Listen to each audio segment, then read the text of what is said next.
Hello and welcome to the interview here on France 24. Donald Trump versus Hillary Clinton. In all likelihood, this will be the presidential face-off next November. The fiery business tycoon from New York versus the former First Lady and Secretary of State. Both have taken a decisive step towards clinching the nomination of their respective parties this Tuesday. Trump won the Republican primaries in Florida, Illinois, and North Carolina. Clinton took Florida, North Carolina, Ohio, and Illinois, and at the time of this taping, they both seem to have snatched Missouri as well. So to talk about this race and already maybe looking ahead at this coming November, we have a guest from Washington, Adam Sheingate, who is an associate professor and chair of political science at Johns Hopkins University. He's also the author of a book called Building a Business of Politics. Thank you very much for joining us. Thank you for having me. So we'll begin with the Republican camp. It seems that Donald Trump has now really made the nomination his by winning again on this Super Tuesday. It's yet another Super Tuesday, but clearly Florida was a major victory for him. Absolutely. He has a clear lead in the number of delegates that he will take with him into the convention in July. As we move forward, it looks more and more likely that he'll be the nominee. There's a small chance that there will be what's considered a brokered or contested convention, but a lot of things would have to happen for that to become a reality. First, his rivals, Cruz and Kasich, would have to continue to win out the remaining primaries, and from current polls, that looks unlikely. And then there's a possibility that if he goes into the convention, if Trump goes into the convention without a clear majority of delegates, then things could get interesting. We might see a second or third ballot, and then in that case, there's a small likelihood that somebody other than Trump could be the nominee. This has been one of those elections where we have to be very careful about making predictions because we haven't really seen anything like this before. So just as we didn't expect Donald Trump to get as far as he has, similarly, we might hold judgment to see what actually happens when we get closer to the convention. Predicting politics is a little bit like predicting the weather. It's difficult to do several months out, but the closer you get to the actual date, we know with greater degree of certainty what's going to happen. So there's still time to wait and see. Yes, but he clearly seems in pole position. It would be more of an upset if he doesn't clinch the nomination than if he does clinch it. That's right. And given the high degree of anger fueling this campaign, given the general tone on the Republican side of rejecting elites, I think it would be a frightening prospect if Trump went into the convention leading in delegates and somehow didn't end up with a nomination. I think that could be very destabilizing. Right. He actually warned that there would be, quote-unquote, riots if he doesn't get the White House nomination. This may be yet another illustration of the very unusual climate of this primary season in the U.S. That's absolutely right. We've seen this in previous years, unlikely, unusual outcomes like this, but we'll have to wait and see. It's one of those years that 20 years from now we'll be talking about the 2016 election. One victim in the Republican camp, Marco Rubio, Florida is of course his home state. He withdrew from the race. He had this to say.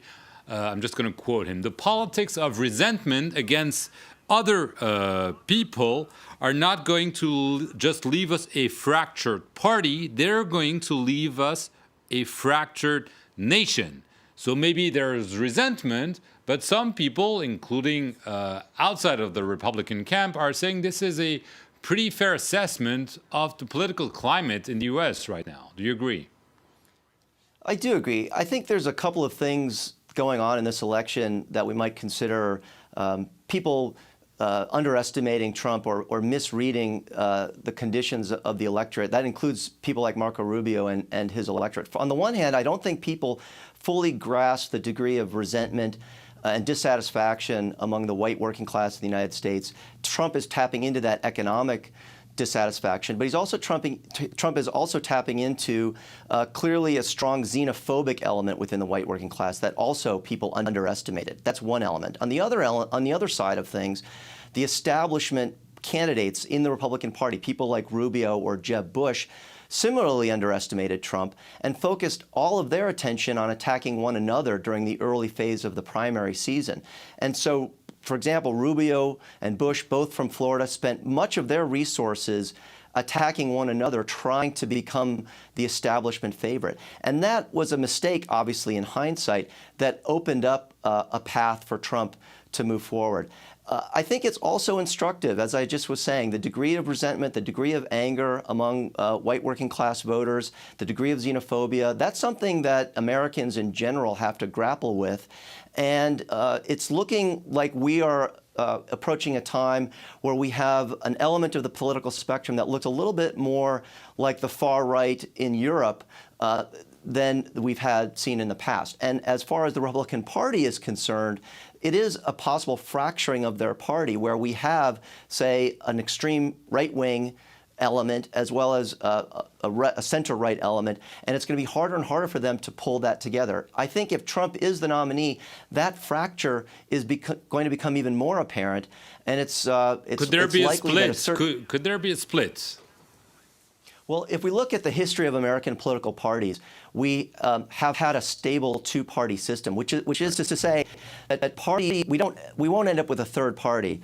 But what might be more likely is that a party is replaced by another party, right? So the Republican Party, as we know it today, may be replaced by something else, which is difficult to predict.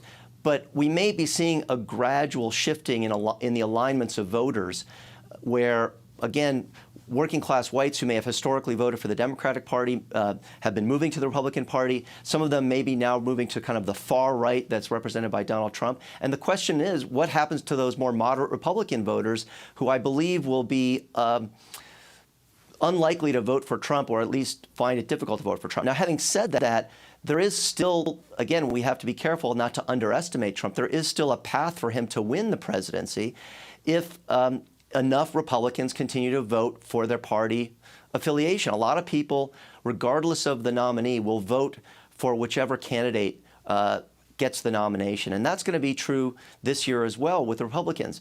Now, having said that, I think that the number of voters who are likely to vote Democratic puts Clinton, assuming she's the nominee, and right now it looks like she will be, in a beneficial position going into the general election. I think in a head-to-head matchup, she's got an advantage, not only because of the position that she places herself on the political spectrum versus Donald Trump, who's on the extreme right, but looking ahead, we now have several months where Clinton has time to prepare, to put together a general election strategy, to raise money, while the Republicans still have several months of primary battles that will, I think, continue to wear out the voters and perhaps continue to reveal the more troubling aspects of Trump's positions on issues.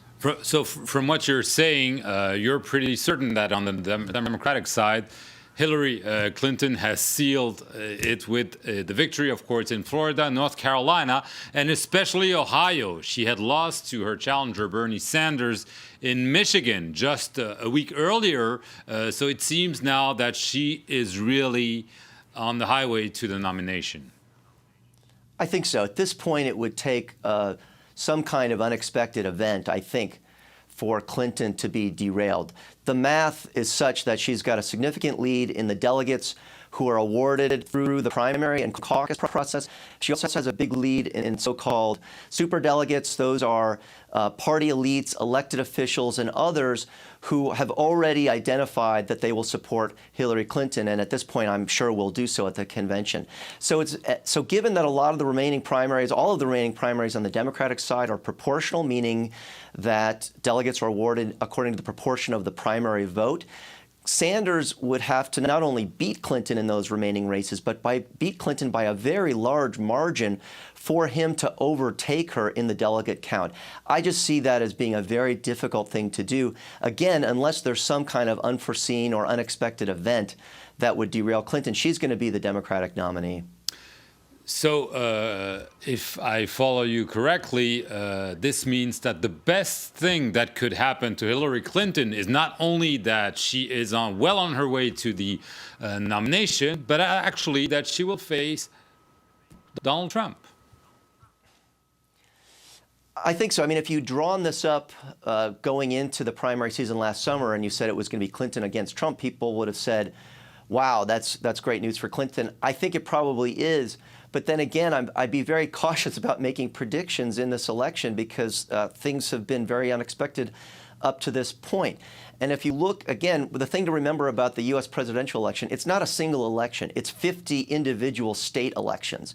And in each individual state, the winner of that election receives the electoral college votes that go toward the 270 electoral college votes needed to win. And so if you look at the map, if you look at the states where Trump possibly could draw a larger share of white voters who previously voted for Democrats but maybe would vote for him as Republicans, those disaffected white working class voters, that could change the electoral map in states in the upper Midwest like Ohio, Illinois, Wisconsin, Michigan, Pennsylvania.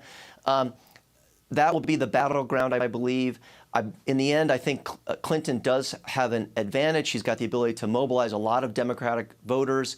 Given Trump's position on immigration, the general way he's attracted a strain of xenophobic and racist voters, that will help mobilize minority voters on the Democratic side. And those things put together, I do believe, give the Democrats an advantage in a year, by the way, that people going in would have thought presented the Republicans with an advantage. It's been historically unusual for the same party to win 3 consecutive presidential elections. Obama won in 2008, 2012. This would be, if Clinton wins, the 3rd Democratic victory in a row. That's historically unusual, not unprecedented, but unusual. So going in, this looked like it could be a Republican year, but things have been upended by the Trump candidacy and by the, as I said earlier, the inability for other Republican candidates to kind of coordinate around one front-runner establishment figure. Okay, Adam Sheingate, thank you very much. That's all we have time for.